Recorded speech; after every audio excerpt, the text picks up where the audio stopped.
Friends, இன்றைக்கி வந்து பார்த்திங்கன்னா நம்ம வந்து முட்டை கிரேவி எப்படி செய்கிறதுன்னு சிம்பிளாக எப்படி செய்கிறதுன்னு பார்க்கலாம். ஃபஸ்ட்டு அதுக்கு வந்து நான் முட்டையை வேக வச்சுருக்கிறேன். அப்புறம் வந்து பார்த்திங்கன்னா வடச்சட்டி காய வச்சு கொஞ்சம் எண்ணெய் வந்து ஊற்றிக்குங்க. எண்ணெய் காஞ்சதுக்கப்புறம் நம்ம அதில் வந்து பார்த்திங்கன்னா சோம்பு, பட்டை, கிராம்பு, ஏலக்காய் இதெல்லாம் போட்டு தாளிச்சிக்கலாம். அதுக்கு வந்து பார்த்திங்கன்னா பெரிய வெங்காயத்தை வந்து நல்லா கட் பண்ணி வச்சுருக்கிறேன். இதில் வந்து 2 பெரிய வெங்காயம், 2 பச்சை மிளகாய் இதை போட்டு நல்லா வதக்கலாம்.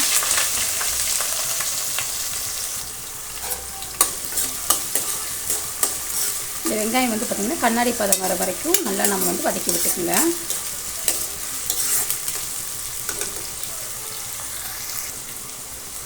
வந்து பார்த்திங்கன்னா 2 கருவேப்பிலை போட்டுக்கலாம்.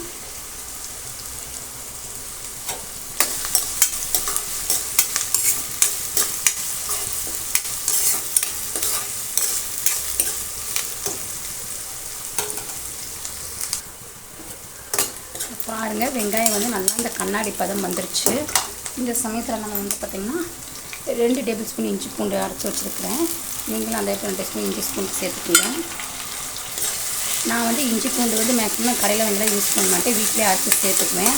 அப்போ தான் வந்துட்டு நம்மளுக்கு எந்த கெமிக்கலும் இல்லாமலும் நேச்சுரலாக கிடைக்கும். இப்போ இஞ்சி பூண்டு நல்லா பச்சை வாசனை போகிற வரைக்கும் அதை நம்ம நல்லா வதக்கி விட்டுக்கலாம்.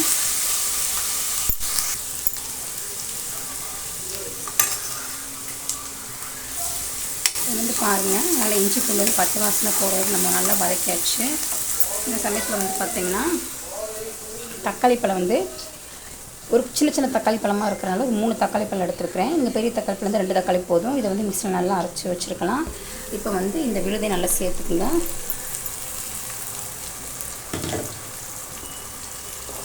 சேர்த்து இதை நல்லா மிக்ஸ் பண்ணி விட்டுக்குங்க.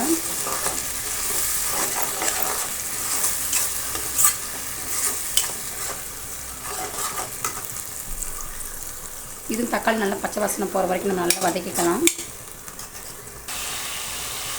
பாருங்கள், நல்லா வந்து தக்காளி வந்து இந்த மாதிரி ட்ரையாக இருந்து எண்ணெய் பிரிஞ்சு வரணும்.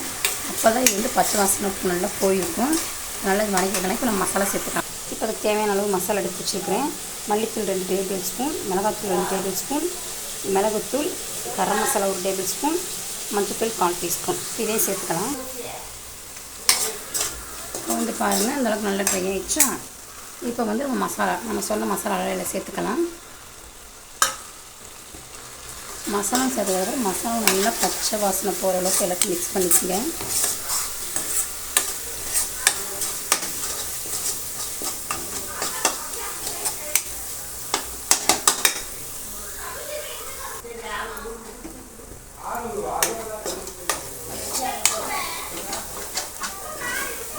பாருங்கள், இந்த மாதிரி இது பண்ணிக்கோங்க. நல்லா பச்சை வாசனை போனதுக்கு நான் மிக்ஸியில் அரைச்சி வச்சோம் பார்த்தீங்களா, அதிலே தண்ணி கொஞ்சம் மிக்ஸ் பண்ணிக்கலாம். இப்போ வந்து தண்ணி மிக்ஸ் பண்ணியாச்சு. தண்ணி மிக்ஸ் பண்ணி நல்லா கிளறிக்குங்க. பாருங்கள், எல்லாத்தையும் நல்லா மிக்ஸ் பண்ணிக்கோங்க. மிக்ஸ் பண்ணி நல்லா கொதி வரட்டும். இப்போ வந்து நீங்கள் வந்து உப்பு சேர்த்துக்குங்க. 1 டீஸ்பூன் உப்பு சேர்த்துக்கோங்க. உப்பு பத்தலைன்னா பார்த்துட்டு உப்பு சேர்த்துக்கோங்க. இப்போ நல்லா கிளறுங்க, நல்லா கொதிக்கட்டும்.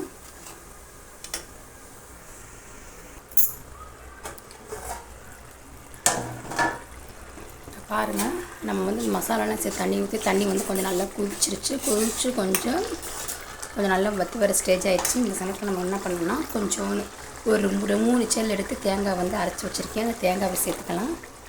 தேங்காய் எதுக்கு சேர்க்குறோம் அப்படின்னு சொன்னால் குழம்பு கொஞ்சம் கெட்டியாகவும் கொஞ்சம் டேஸ்ட்டும் கிடைக்கும். அதனால் இல்லை தேங்காய் சேர்க்குறவங்க தேங்காய் அரைச்சி சேர்த்துக்குங்க. அப்படி இல்லை அப்படின்னா தேங்காய் பால் எடுத்து சேர்த்துக்குங்க. இன்னும் கொஞ்சம் இல்லை தண்ணி மட்டும் மிக்ஸ் பண்ணிக்கலாம்.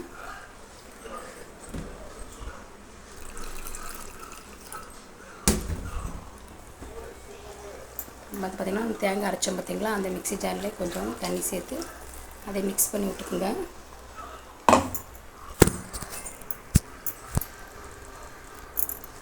வந்து பார்த்திங்கன்னா எல்லாத்தையும் நல்லா மிக்ஸ் பண்ணிவிட்டு இப்போ வந்து இதில் உப்பு இருக்கான்னு பார்த்துக்குங்க. உப்பு இல்லைன்னா உப்பு போட்டுக்குங்க. இப்போ ஒரு கொதி வந்ததுக்கப்புறம் நம்ம இதில் முட்டையை கட் பண்ணி போட்டுடலாம். இப்போ வந்து பார்த்திங்கன்னா குழம்பு நல்லா கொதி வந்துடுச்சு. முட்டை வந்து நல்லா வேக வச்சு 2 கீறி வச்சுருக்கேன், எடுத்து வச்சுருக்கிறேன். இப்போ அதில் சேர்த்துடலாம்.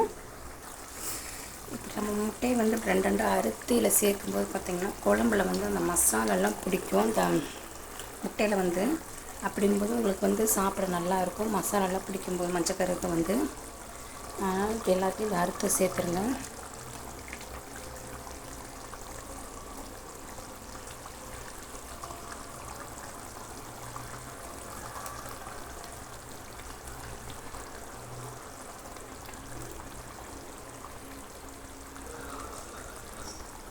அவ்வளோதாங்க, முட்டையெல்லாம் சேர்த்தாச்சுங்க.